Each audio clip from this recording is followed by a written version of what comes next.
भरी दो हमार गौआ के लोगावा बजनिया कहे झोलिया भरी दो हमार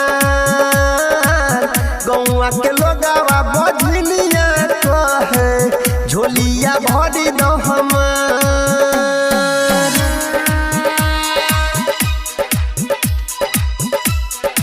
क्या नाम है आपका?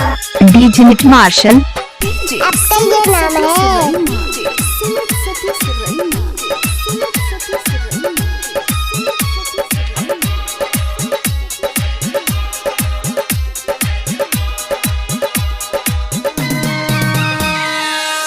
बेटी पुजरिया सुन है मैया कदन उपकार।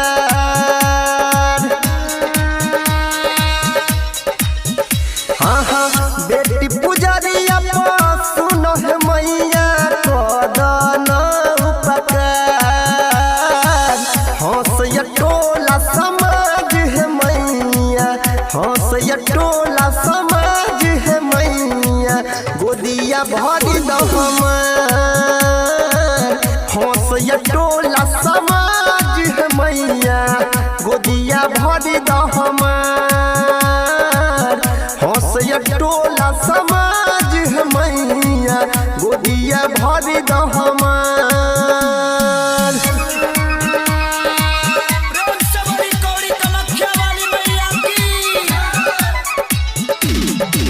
अखन अपने सब सुन रहल छी माँ दुर्गा म्यूजिक के शानदार प्रस्तुति। क्या नाम है आपका? DJ Nit Marshal. आपका ये नाम है?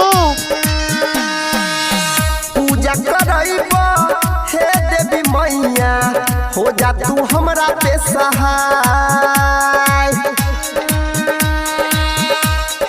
हाँ हाँ पूजा करैबा हे देवी मैया हो जा तू हमरा पे सहाय।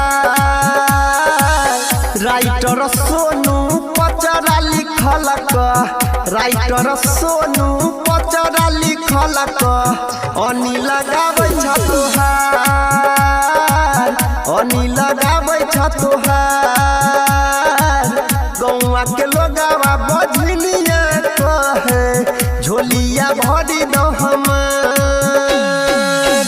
असरा लगाई के ओलियो है मैया खोला बजार के बार।